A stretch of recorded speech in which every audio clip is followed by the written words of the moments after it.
میری تعلیمات، میرے نظریات، میرے خیالات، میں نے جو کچھ بھی تمہیں آ کر بتایا، کیونکہ میرا بتایا جانا میری مرضی سے نہیں ہے، بلکہ میں نے وہی کچھ بتایا ہے جو مجھے رب نے حکم دیا ہے۔ اور قرآن اس بات کا گواہ ہے، وَمَا يَنطِقُ عَنِ الْهَوَىٰ إِنْ هُوَ إِلَّا وَحْيٌ يُوحَىٰ أَوْ كَمَا قَالَ تَعَالَىٰ۔ اور ایک مقام پر فرمایا وَمَا هُوَ عَلَى الْغَيْبِ بِضَنِينٍ، یہ میرے محبوب چاہے غیب کی کوئی بات بتاتے ہیں یا موجودہ حاضری کی کوئی بات بتاتے ہیں، ہر بات بالکل سچ ہے، بالکل حق ہے، اس کے اندر کسی قسم کی بھی نہ کوئی دکھاوا ہے، نہ اس کے اندر کوئی جھوٹ ہے، نہ اس کے اندر کوئی بغاوت ہے، بالکل بھی اس کے اندر کوئی دھوکہ نہیں ہے۔ جو کچھ بھی میرے مصطفیٰ تمہیں بتاتے ہیں، چاہے تم نے اسے جانا یا نہ جانا، جاننا یا نہ جاننا وہ بات کی بات ہے، میرے مصطفیٰ کی بات کے اوپر عمل کرنا اور اسے تسلیم کرنا یہ تمہارے لیے انتہائی ضروری ہے، چونکہ ایمان تمہارا اس کے ساتھ متصل ہے۔ تو ابھی تک جو میں نے گفتگو کی، اس کے اندر ہم نے یہ سیکھا کہ رب نے جو کوئی بھی تعلیمات بیان فرمائی ہے، نازل فرمائی ہے، بھیجی ہیں، ان سب کے اوپر ویسے ہی عمل کیا جائے جیسے اللہ نے فرمایا ہے، اور وہ ساری کی ساری تعلیمات ہمارے تک اس کے پیغمبر، اس کے نبی، اس کے میسنجر، اس کے رسول اور اس کے بھیجے ہوئے ایک خاص بندے کے ذریعے سے ہم تک پہنچی ہیں۔ تو گویا کہ کہنے کا، بات کرنے کا مقصد یہ ہے کہ اللہ نے بھی جو کچھ فرمایا اور اللہ کے رسول علیہ السلام نے بھی جو کچھ فرمایا ہے، ہر چیز کو ان کی رضا کے مطابق ہی جاننا، ماننا اور تسلیم کرنا پڑے گا، پھر اس کے بعد ہم کہہ سکتے ہیں کہ ہم ایمان والے ہیں۔ آج کسی کو بھی ہم کہہ دینا بھائی تیرے ایمان کو تھوڑا سا خطرہ ہے یا کوئی بات ہے، تو ہمارے پر فتویٰ لگ جاتے ہیں، مولوی صاحب نے تو کفر کا فتویٰ لگا دیا ہے۔ ہم ذرا سوچیں تو صحیح، یہ جو میں نے حدیث پاک آپ کے سامنے ذکر کیا، لا یؤمن احدکم حتی یکون ہواہ تابعا لما جئت بہ، کہ ہماری ہر قسم کی خواہش اللہ اور اللہ کے رسول کے مطابق ہونی چاہیے۔ کیسا ہے؟ نماز رب نے ہمارے اوپر فرض کی، ہمیں نماز پسند نہیں ہے، پابندی نہیں ہے، ہماری توجہ نہیں ہے اس طرف، رزق کو تلاش کرنے کی طرف ہم 24 گھنٹے صرف کر دیتے ہیں، لیکن جب رب کہتا ہے کہ میرے پاس آؤ میں تمہیں کامیاب کر دوں گا، اس کامیابی کی طرف ہم آتے نہیں ہیں۔ غریب رب کو بڑا پسند ہے، ہمیں اچھا نہیں لگتا۔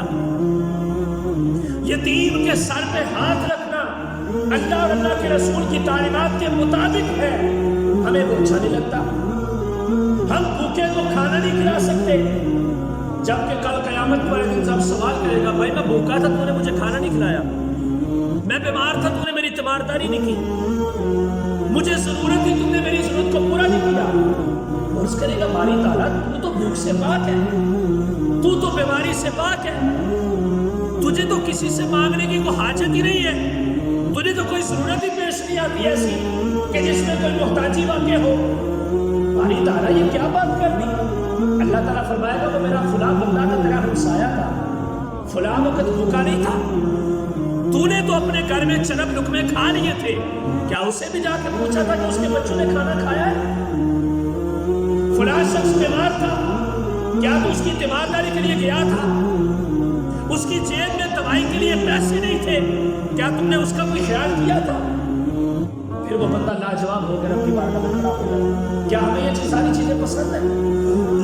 پھر ہم کس طرح سے، آپ خود ہی فیصلہ کریں، میں بات آپ کے اوپر چھوڑتا ہوں۔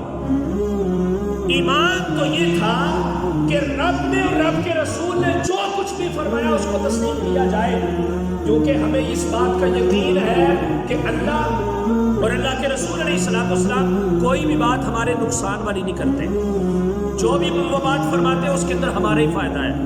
ہم مانیں گے تو ہم نجات والے ہیں، نہیں مانیں گے تو ہم نقصان والے ہیں، اللہ کو تو اس کا کوئی فرق نہیں پڑے گا۔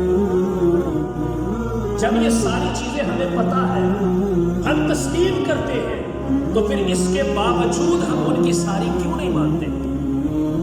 ہم نے اپنی نفسانی خواہشات کو آگے رکھ لیا اور جادو اب ہمارا سر چڑھ کے بولتا ہے۔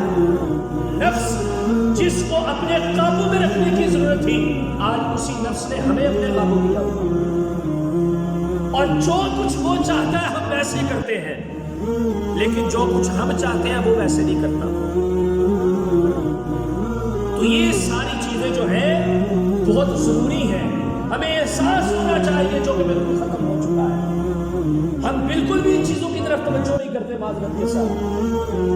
تو حضور علیہ الصلوۃ والسلام کے تمام تر فرامین جو ہے قرآن پاک میں ایک جگہ پر رب نے ارشاد فرمایا وَمَا كَانَ لِمُؤْمِنٍ وَلَا مُؤْمِنَةٍ إِذَا قَضَى اللَّهُ وَرَسُولُهُ أَمْرًا أَن يَكُونَ لَهُمُ الْخِيَرَةُ مِنْ أَمْرِهِمْ وَمَن يَعْصِ اللَّهَ وَرَسُولَهُ فَقَدْ ضَلَّ ضَلَالًا مُبِينًا.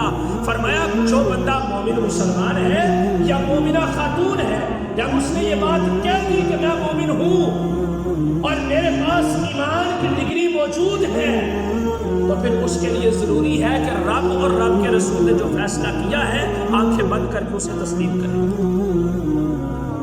أَن يَكُونَ لَهُمُ الْخِيَرَةُ مِنْ أَمْرِهِمْ، اس کے لیے بالکل بھی اس بات کا اختیار نہیں ہے کہ رب نے تو ایسے کہا ہے لیکن چلو تھوڑی سی میں اپنی مرضی بھی کروں. فرمایا نہیں، ایسے نہیں ہوگا.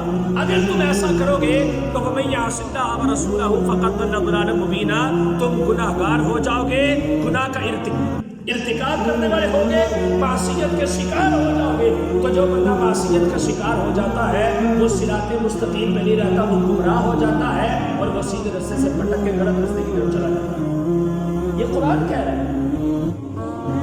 تو پھر ہمیں پوری گفتگو کا خلاصہ صرف ان الفاظ میں ہے کہ ہم نے ان ساری چیزوں کو سمجھنا ہے کہ ضروری کون سی چیزیں ہیں کہ جن کے اندر کسی قسم کا بھی کوئی کمپرومائز نہیں ہو سکتا. لیکن شرعی جو مسائل ہیں ان کے اندر وقت کے اعتبار سے ہلکا بھی ہو جاتا ہے، وقت کے اعتبار سے سختی بھی آ جاتی ہے. جیسی نوعیت ہوتی ہے بندے کی ویسا مسئلہ ہوتا ہے. جیسے مثال کے طور پر نماز کی ادائیگی ضروری ہے، نماز کی ادائیگی ضروری ہے، لیکن ہر بندے کی طبیعت جو ہے وہ نماز کو کھڑے ہو کے نہیں ادا کر سکتے.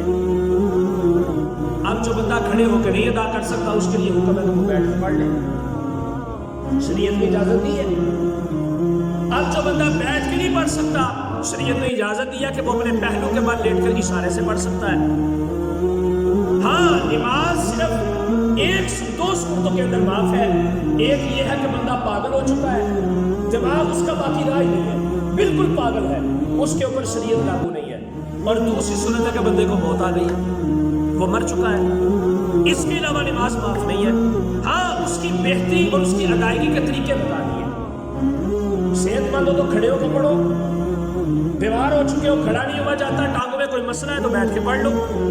اگر بیٹھ کے نہیں پڑھ سکتے، بڑی سخت قسم کی بیماری لگ چکی ہے، بالکل علیر ہو چکے ہو، اب تم لیٹ کر پہلو کے بعد نماز پڑھ سکتے ہو اشارے کے ساتھ، وہ بھی تب تک جب تک تمہارے پاس ہمت ہے، تمہارا دماغ موجود ہے، تمہارے اعضاء حرکت کرتے ہیں. جب یہ بھی صورت ختم ہو چکی ہے تو اب پھر تمہارے ذمہ سے نماز